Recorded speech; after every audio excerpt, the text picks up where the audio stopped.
Los registros oficiales de defunción del condado de Greene, Ohio, mencionan a un hombre llamado Caesar Bowen, que murió en 1888, a la edad documentada de 126 años. El registro del cementerio especifica su año de nacimiento como 1762, durante el reinado del rey Jorge III, cuando Ohio aún era un territorio salvaje, sin cartografiar. Pero aquí está lo que incomoda a los historiadores. 7 declaraciones juradas notarizadas de ciudadanos prominentes afirmaron haber conocido a Caesar desde su propia infancia, cada una confirmando que incluso entonces ya parecía un anciano. El forense del condado que examinó su cuerpo señaló patrones de desgaste dental y densidad ósea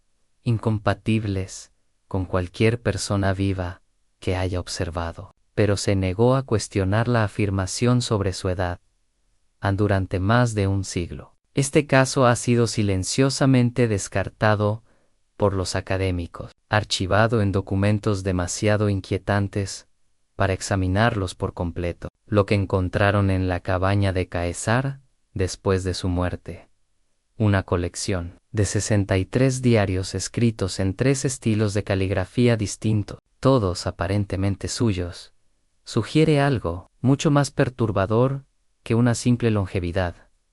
Antes de continuar con la historia de Caesar Bowen y el imposible alcance de su existencia, si estás viendo esto desde Ohio o desde cualquier parte de los Estados Unidos, déjanos saber en los comentarios de dónde nos estás mirando. Dale al botón de suscribirte y activa la campana de notificaciones, porque historias como la de Caesar merecen ser recordadas. Ahora, déjame llevarte al verdadero inicio de este misterio. La pregunta de cómo un solo hombre pudo presenciar el nacimiento de una nación, el auge y la caída de la esclavitud, y el amanecer de la era industrial, requiere primero entender el mundo en el que él afirmaba haber nacido, el condado de Greene, Ohio, en la década de 1880.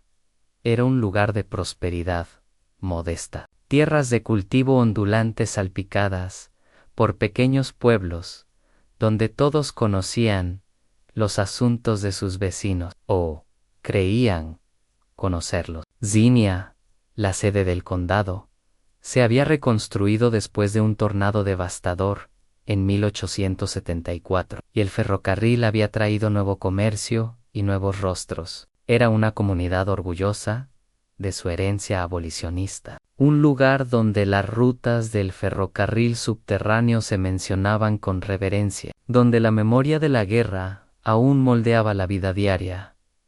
Caesar Bowen vivía a 2000 las de Xenia, en una cabaña que los lugareños coincidían en que llevaba al menos 60 años en pie, posiblemente más. La estructura parecía doblarse con la edad, sus troncos labrados a mano oscurecidos, hasta casi volverse negros, su chimenea de piedra, inclinada, en un ángulo que debería haber sido imposible. Las tejas de cedro del techo estaban sujetas con piedras de río, una técnica de construcción que no se usaba localmente. Desde la década de 1810, el anciano era una figura familiar en el pueblo, caminando con un bastón nudoso de nogal que decía haber cortado él mismo en 1799.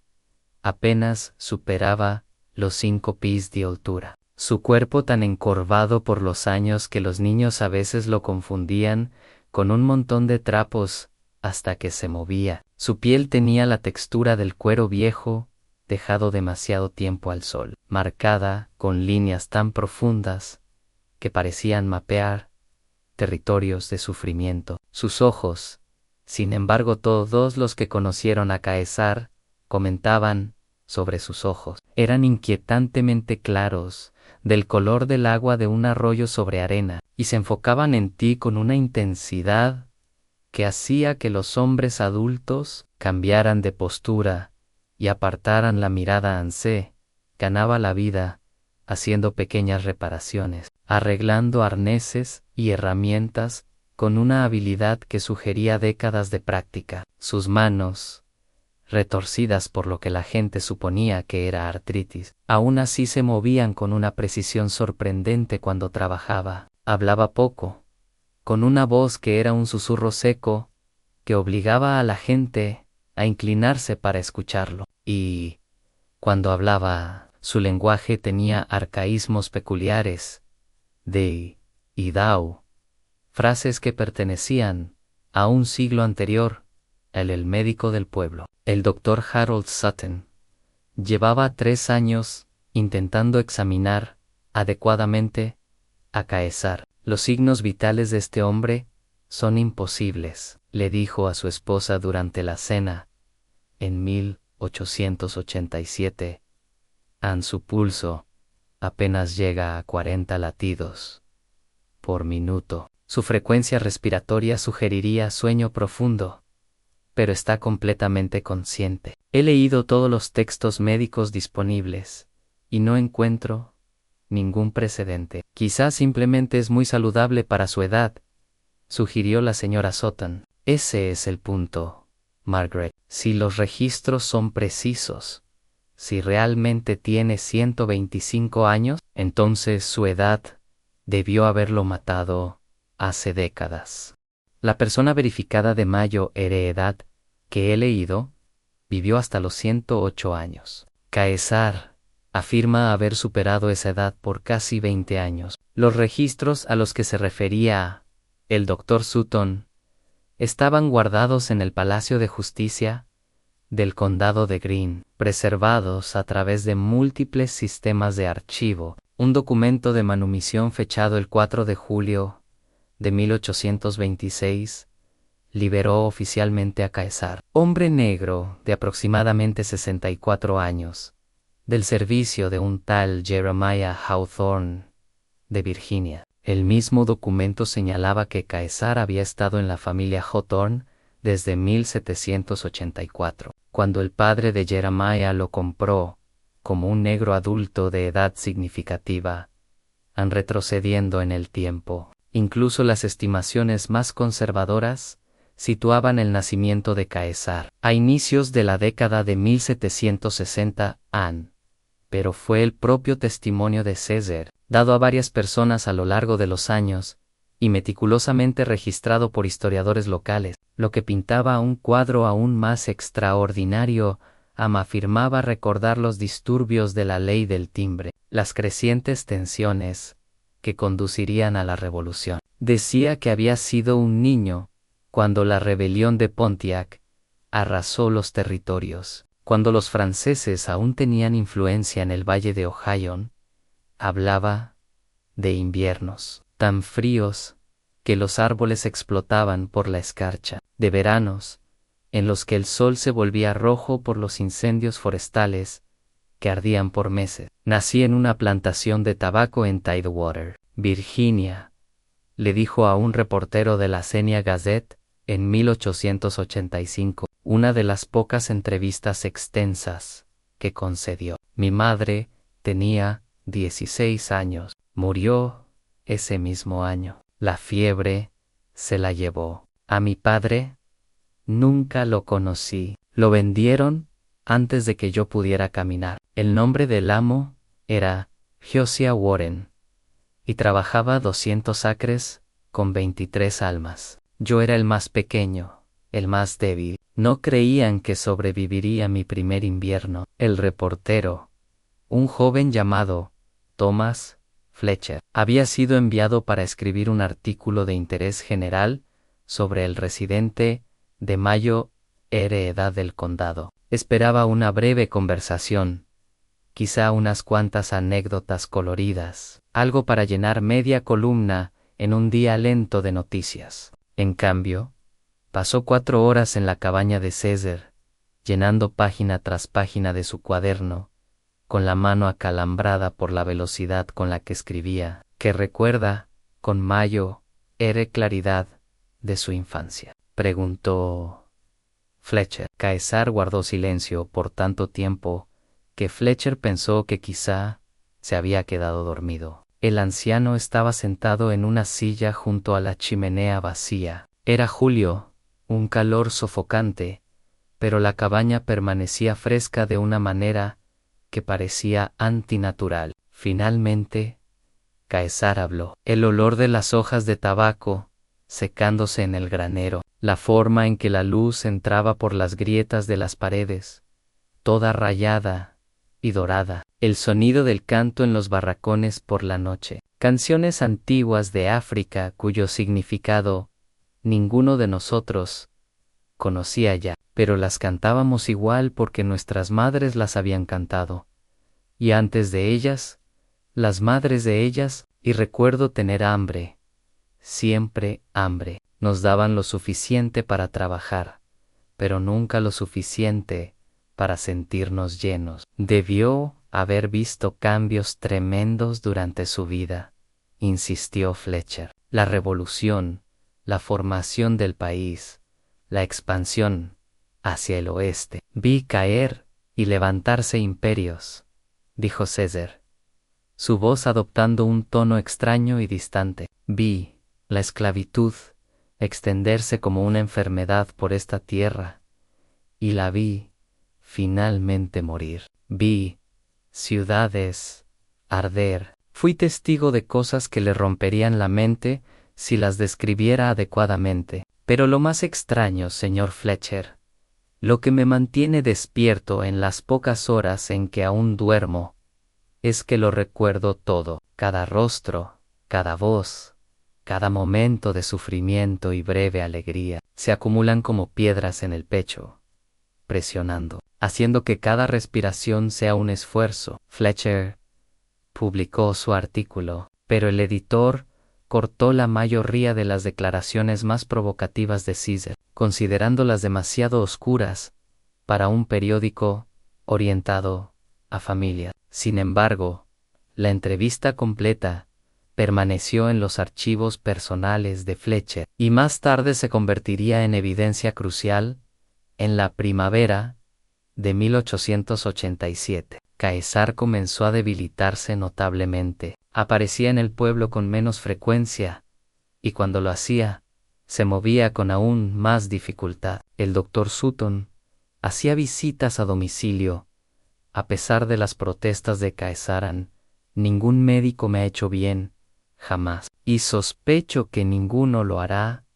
En el 12 de octubre de 1887, Caesar Bowen dejó de hablar, no gradualmente, sino de forma abrupta, en medio de una conversación con su vecino Samuel Pritchard, un agricultor que ocasionalmente le llevaba comida a Caesar y revisaba su bienestar. Pritchard más tarde testificaría ante las autoridades sobre ese día, declaración que quedó preservada en los archivos del condado Anne. Llegué a la cabaña de Caesar alrededor de las 2 de la tarde. Lo encontré sentado en su silla como siempre, mirando a la nada. Lo saludé, le pregunté cómo se sentía. Él se volvió para mirarme, abrió la boca como si fuera a responder, y entonces su expresión cambió. No puedo describirlo bien, señor, pero fue como si de repente recordara algo terrible, o comprendiera algo que había estado evitando. Sus ojos se abrieron de par en par, su boca quedó abierta, pero no salió sonido alguno. Pensé que estaba teniendo una apoplejía, así que corrí hacia él para ayudarlo, pero me empujó con una fuerza sorprendente y señaló la puerta. Su intención era clara, quería que me fuera. Pritchard se marchó perturbado y regresó a la mañana siguiente con el doctor Sutton. Encontraron a Caesar en la misma silla, aparentemente en la misma posición. Estaba vivo, respondía a estímulos físicos, pero completamente mudo. Sus ojos lo seguían mientras se movían por la cabaña, pero no emitía sonido alguno, ningún intento de comunicarse. El doctor Sutton lo examinó minuciosamente y no encontró nada físicamente mal en su garganta o boca. Es como si hubiera elegido no hablar. escribió el médico en sus notas. Pero, ¿por qué un hombre que ha sobrevivido tanto tiempo decidiría de repente encerrarse en silencio? Durante las semanas siguientes, la condición de Caesar se deterioró de maneras extrañas. Seguía comiendo la comida que los vecinos le llevaban, de manera mecánica, sin aparente conciencia del sabor o la textura. Nunca abandonaba su silla junto a la chimenea. Lo más inquietante es que comenzó a mostrar lo que el Dr. Sutton llamó episodios de confusión temporal. Lo visité un martes por la tarde, registró el doctor, y lo encontré mirando la pared con tal intensidad que seguí su mirada, esperando ver algo allí. No había nada, solo los viejos troncos y el mortero. Dije su nombre varias veces antes de que me reconociera, y cuando giró la cabeza, su expresión era de un terror tan profundo que instintivamente di un paso atrás. Luego, tan rápido como apareció, la expresión desapareció, reemplazada por su acostumbrada calma distante. Los niños del pueblo, siempre atraídos por lo misterioso y lo macabro, empezaron a susurrar historias sobre el viejo que había dejado de hablar. Decían que si caminabas junto a su cabaña por la noche, podías verlo por la ventana, moviendo los labios en silencio, como si conversara con compañeros invisibles. Decían que su sombra caía mal,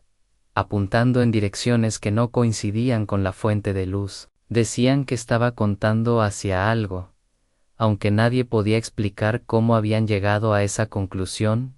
A Martha Hood, una viuda que vivía más cerca de la propiedad de Caesar, contó a su círculo de oración que había escuchado cantos provenientes de la cabaña una noche, no la voz del anciano, sino múltiples voces en armonía, cantando en un idioma que ella no reconocía. Cuando reunió el valor para investigar a la mañana siguiente, Caesar estaba solo, y no había señal alguna de que otra persona hubiese estado allí.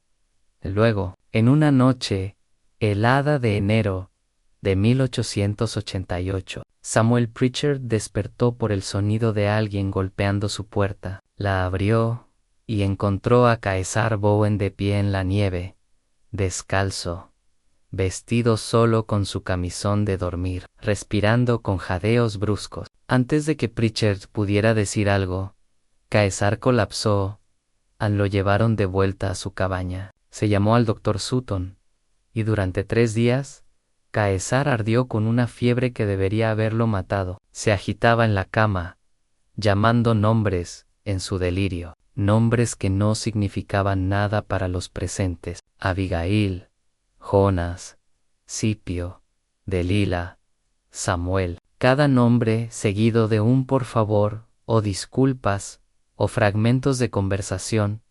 Diles que lo intenté, dijo una vez con claridad, los ojos abiertos, pero enfocados en algo más allá del techo. Diles que nunca se suponía que durara tanto. Al cuarto día, la fiebre cedió. Caesar abrió los ojos, miró directamente al Dr. Sutton y pronunció sus primeras palabras en 3 meses. ¿Cuántos años han pasado? ¿Desde cuándo?, preguntó el Dr. Sutton con suavidad. Desde que yo era joven, susurró Caesar. Luego cerró los ojos y cayó en un sueño tan profundo que el doctor tuvo que colocar repetidamente un espejo bajo su nariz para confirmar que seguía respirando. Onchesa nunca se recuperó por completo de aquella enfermedad, pero sí comenzó a hablar de nuevo, esporádicamente, en frases breves que a menudo parecían desconectadas de la realidad inmediata. El Dr. Sutton empezó a llevar notas detalladas de todo lo que Caesar decía, con la esperanza de comprender la causa de lo que llamó la claridad y confusión episódica del paciente. Fue durante una de estas visitas, a inicios de febrero de 1888, cuando Caesar dijo algo que cambió la trayectoria de la investigación del Dr. Sutton Yo debería haber muerto con los otros. En la travesía. Ahí debió haber terminado. ¿Qué travesía?, preguntó el doctor Sutton. Aunque sospechaba la respuesta en el pasaje medio, dijo Caesar, con la voz apenas audible. Pero yo nací aquí. Nací en Virginia. Nunca hice esa travesía. Entonces, ¿por qué la recuerdo? ¿Por qué recuerdo la bodega del barco, el olor a enfermedad y muerte, las cadenas cortando mis tobillos? ¿Por qué recuerdo África, Dr. Sutton? Yo nunca he estado en África. El médico sintió un escalofrío que no tenía nada que ver con el frío invernal que se filtraba por las paredes de la cabaña. Quizá son historias que te contaron, memorias transmitidas. No. Los ojos de Caesar, aquellos ojos inquietantemente claros, se fijaron en él con una intensidad repentina. Estas son mis memorias, o las memorias de alguien. Las llevo, como llevo las mías propias. Recuerdo cosas que pasaron antes de que yo naciera. Recuerdo morir, Dr. Sutton, varias veces, de distintas formas. Y sin embargo aquí estoy, todavía respirando, todavía recordando, acumulando años y memorias que no me pertenecen. El doctor Sutton debería haber descartado aquello como un delirio inducido por la fiebre. En cambio, se encontró preguntando, ¿qué cree que le está pasando? Creo, dijo Caesar lentamente, que estoy cargando el peso de más de una vida. Creo que, de alguna manera, en formas que no puedo explicar, las memorias y los años de otros han sido añadidos a los míos. Creo que he vivido lo suficiente para saber que la justicia de Dios a veces se manifiesta de maneras que no podemos comprender. Y creo que estoy tanto bendecido como maldito por ser testigo. En las semanas siguientes, el doctor Sutton regresó con frecuencia, impulsado por una compulsión que no podía explicar del todo. Caesar habló más durante este período que en años, y siempre sus palabras volvían a los mismos temas, a la memoria, el tiempo, el peso de ser testigo. Describió con vívido detalle la vida en 3 distintas plantaciones de Virginia, aunque los registros mostraban que solo había sido propiedad de 2 familias. Relató eventos de la Guerra de Independencia con la especificidad de alguien que había estado presente, a pesar de haber sido un niño en esa época. Habló del incendio de Washington en 1814 como si lo hubiera presenciado personalmente, describiendo las llamas consumiendo la capital. Con un detalle que coincidía con los relatos históricos, estaba en el campo cuando lo escuché, dijo, calor de agosto, plantas de tabaco lo suficientemente altas como para ocultar a un hombre. El capataz vino corriendo, gritando que los británicos habían tomado la capital, que la habían incendiado hasta los cimientos. Recuerdo haber pensado, en esto es lo que los imperios se hacen entre sí. Destruyen los símbolos del poder, pero olvidan que el verdadero poder está en la gente que planta el tabaco, que construye los edificios, que crea la riqueza que hace posibles esos símbolos.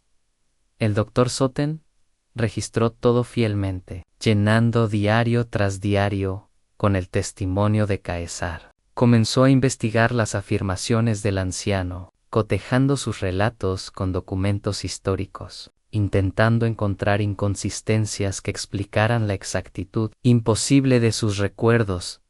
No encontró ninguna en todo lo que Caesar describía y que podía verificarse, coincidía con los hechos históricos. Aún más inquietante, Caesar mencionaba ocasionalmente eventos que no aparecían en las historias populares, incidentes pequeños, detalles personales, que el doctor Sutton solo podía confirmar buscando documentos oscuros o entrevistando a ancianos que recordaran historias familiares. A un hombre llamado Thomas Garrett ayudar a más de 2000 esclavos, dijo Isaiah, Una tarde envié a un hombre llamado Thomas Garrett ayudar a más de 2000 esclavos a escapar hacia la libertad.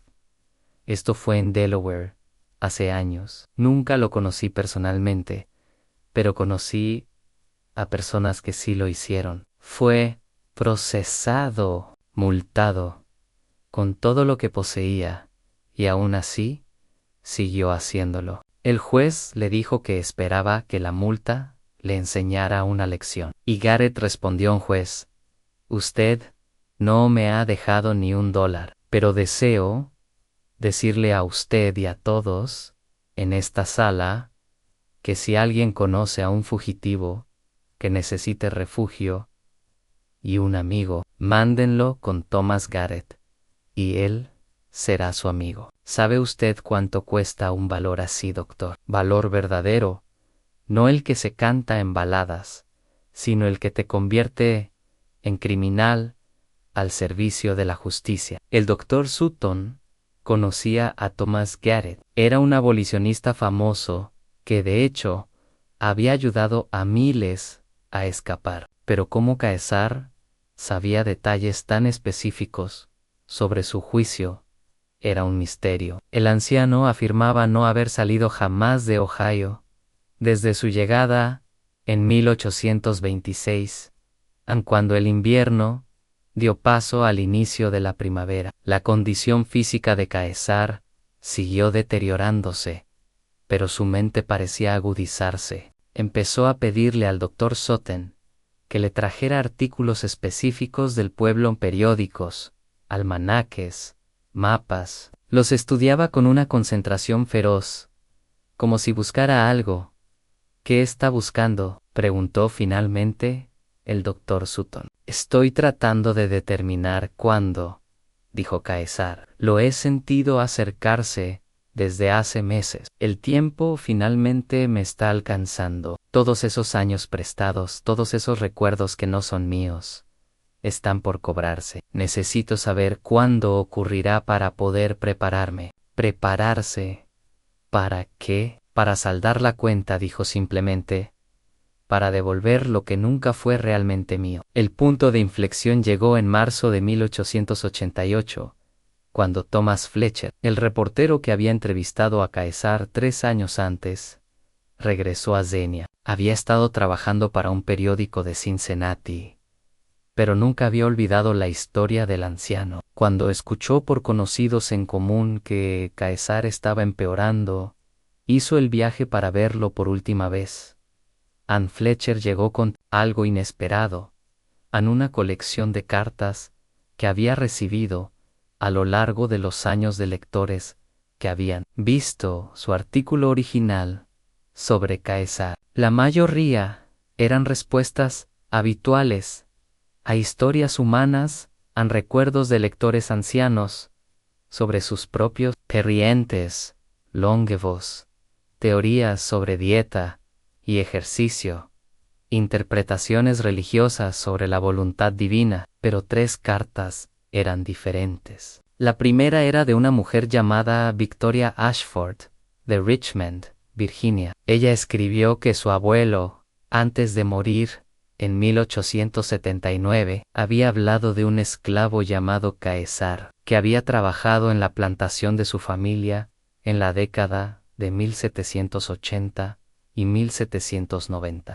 Según los relatos de su abuelo, Caesar era notable por su inteligencia y su sorprendente capacidad para predecir patrones climáticos y rendimientos agrícolas. Mi abuelo decía que Caesar parecía poseer conocimientos que excedían su posición, escribió. Hablaba como si hubiera leído libros, aunque mi abuelo juraba que ningún esclavo en su propiedad había sido enseñado a leer. Cuando el esclavo fue vendido en 1795, mi abuelo dijo que sintió alivio, como si una presencia que no encajaba del todo con el orden natural hubiese sido retirada. La segunda carta provenía de un ministro metodista en Delaware, llamado Reverendo Josiah Cruthers. Él describía la visita a un feligrés enfermo en 1850, que, delirando, Llamaba repetidamente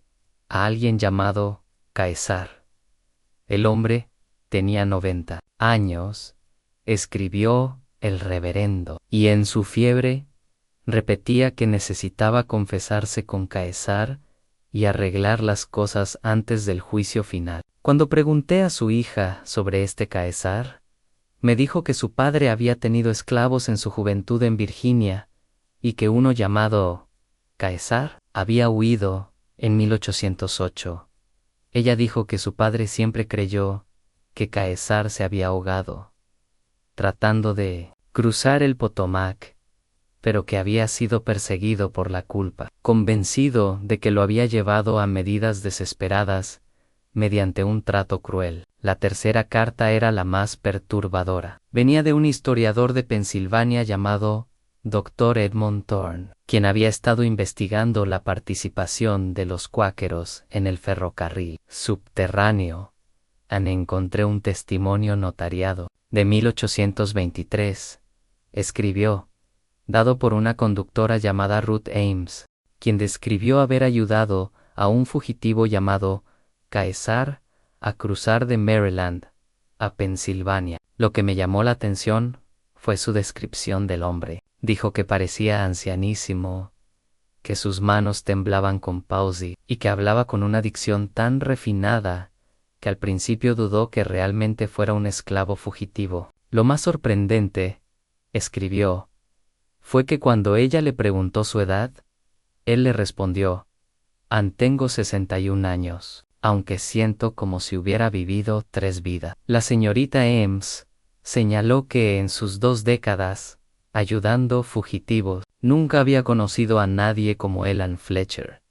Extendió esas cartas sobre la mesa, en la cabaña de Caesar. El anciano las observó un largo momento, luego extendió una mano temblorosa para tocar el papel. Al recuerdo al abuelo de Victoria, dijo en voz baja, Thomas Ashford. Tenía 14 años cuando llegué a la plantación de su padre. Muchacho curioso, siempre haciendo preguntas. Quería entender cómo sabía cuándo llegaría una helada temprana. ¿Cómo podía decir si la cosecha de tabaco sería fuerte o débil? Le dije que había aprendido a leer las señales, el comportamiento de los animales, las formaciones de nubes, el sentir del aire. Pero la verdad era más complicada. Lo sabía, porque lo recordaba. Ya había visto 60 temporadas de cultivo para entonces, aunque mi cuerpo solo había vivido quizá 25, los recuerdos se acumulaban más rápido que los años. Señaló la segunda carta, el feligrés del reverendo Cruthers. Ese habría sido Benjamin Morton. Huí de su granja en 1808. Crucé el Potomac en un bote robado. Casi me ahogo cuando se volcó en la corriente. No me ahogué, obviamente, aunque quizá eso habría sido una misericordia. Morton era un hombre cruel, que encontraba placer en el sufrimiento ajeno. No me arrepiento de haberlo dejado solo con su culpa. ¿Y Ruth Ames?, preguntó Fletcher, con el lápiz volando sobre su cuaderno. A una santa, dijo Caesar con sentimiento. Arriesgó todo para ayudar a personas que nunca había visto. No esperaban nada a cambio. Me dio de comer, me dio ropa, me indicó el camino hacia la siguiente casa segura. Ella sí me preguntó mi edad, y le dije la verdad, tal como la entendía en aquel entonces. 61 años de recuerdos. Aunque mi cuerpo se detuvo, mirando sus manos nudosas. Mi cuerpo nunca ha coincidido con mis años. Envejece, sí, pero no al ritmo que debería. Es como si el tiempo pasara a través de mí de manera distinta que en los demás. El Dr. Sutton, que había estado presente durante la conversación, se inclinó hacia adelante en Caesar. Necesito preguntarte algo directamente, y necesito que seas tan honesto como puedas. ¿Crees que realmente has vivido 126 años? No metafóricamente, no cargando los recuerdos de otros, sino existido físicamente durante ese lapso de tiempo. Caesar guardó silencio un largo momento, con la mirada perdida. Finalmente dijo: creo que he existido durante 126 años. Si los he vivido, es otra cuestión. Vivir es experimentar gozo, crecimiento, conexión. Yo he experimentado sobre todo sufrimiento, con breves momentos de otra cosa. En cuanto a ¿cómo es posible?, movió la cabeza lentamente. Tengo teorías, doctor, pero ninguna certeza. Lo que sé es esto: tengo recuerdos que abarcan más de un siglo. He sido documentado en registros a través de varios estados durante muchas décadas. Y he seguido respirando mucho más allá del tiempo en que cualquier hombre normal habría vuelto al polvo. ¿Cuáles son tus teorías?, preguntó Fletcher con impaciencia. A la expresión de Caesar se oscureció. Hubo una mujer, dijo lentamente, cuando yo era joven, muy joven, quizá de 10 años. Ella era vieja incluso. Entonces, antiquísima, traída en los barcos de esclavos desde África. Hablaba poco inglés, pero sabía cosas en plantas, hierbas, ritmos de la naturaleza que parecían casi místicos para un niño. Se interesó en mí, porque era pequeño, débil, poco probable que sobreviviera. Una noche realizó algún tipo de ritual. No recuerdo los detalles con claridad. Me he preguntado si eso es intencional, si mi mente se niega a retenerlos. Pero recuerdo sus palabras: cargarás el peso de tu gente. Recordarás lo que debería olvidarse. Serás testigo del sufrimiento y de la eventual libertad, y darás testimonio. ¿Una maldición?, preguntó el doctor Sutton. ¿O una bendición?, respondió Caesar, dependiendo de cómo se midan esas cosas.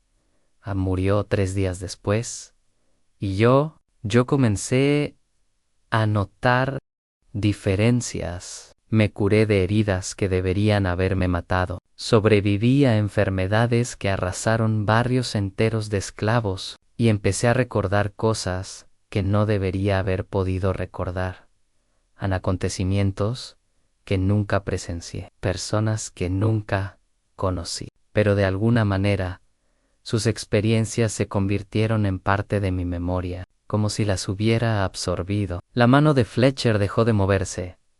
¿Estás sugiriendo que esa mujer, mediante alguna práctica africana, te hizo inmortal? No inmortal, corrigió Caesar. Enviesco, ciento dolor, mi debir. Pero el proceso está extendido, prolongado, mucho más allá de su duración natural. Y los recuerdos. Creo que, de alguna manera, he absorbido las experiencias de otros esclavos que conocí, cuyo sufrimiento e historias se convirtieron en parte de mis propios recuerdos. Es como si me hubiera convertido en un archivo viviente, cargando los testimonios de personas que de otro modo no habrían dejado ningún registro. El Dr. Sutton y Fletcher intercambiaron miradas. La parte racional de ambos hombres quería descartar todo aquello como la fantasía de un anciano senil, pero la evidencia frente a ellos,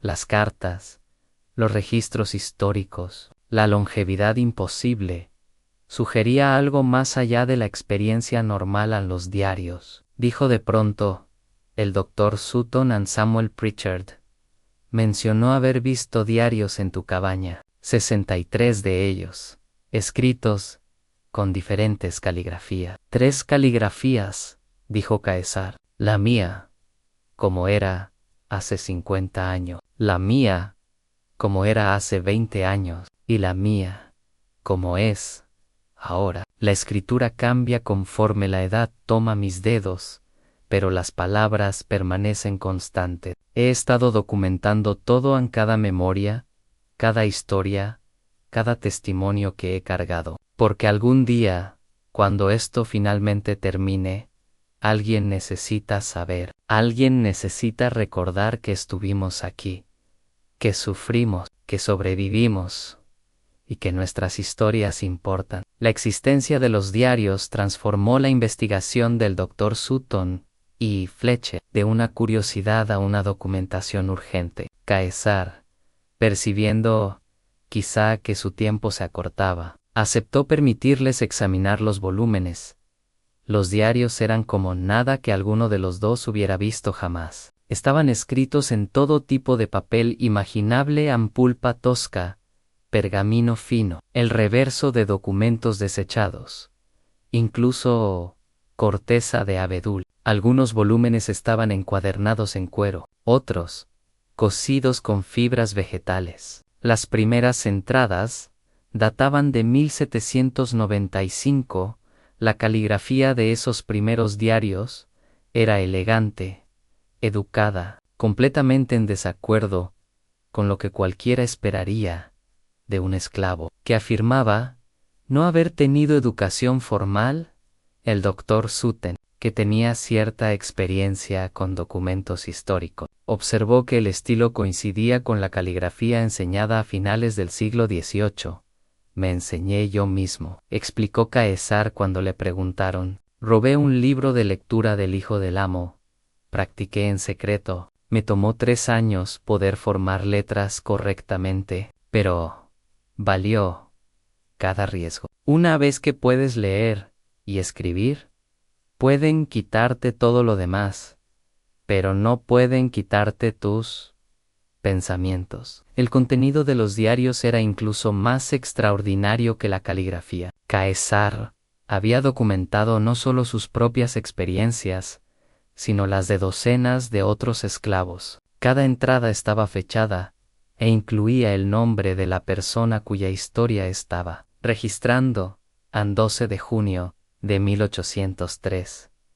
Hoy hablé con Lidia, de aproximadamente 40 años, quien fue separada de sus 3 hijos, cuando su amo los vendió a una plantación de azúcar en Luisiana. Describió la mañana en que se los llevaron, en cómo el más pequeño se aferró a sus faldas, como el del medio permaneció en silencio, en shock, como el mayor intentó correr y fue atrapado y golpeado. Lidia no los ha visto en 6 años. Ahora trabaja en la casa del amo, sirviendo comida a la familia que destruyó la suya, y lo hace con gracia, porque hacer lo contrario significaría castigo. Llevaré esta historia adelante para que alguien algún día sepa que Lidia existió, que amó, que sufrió y que resistió. Página tras página contenía entradas similares. Algunas describían violencia en términos clínicos y cuidadosos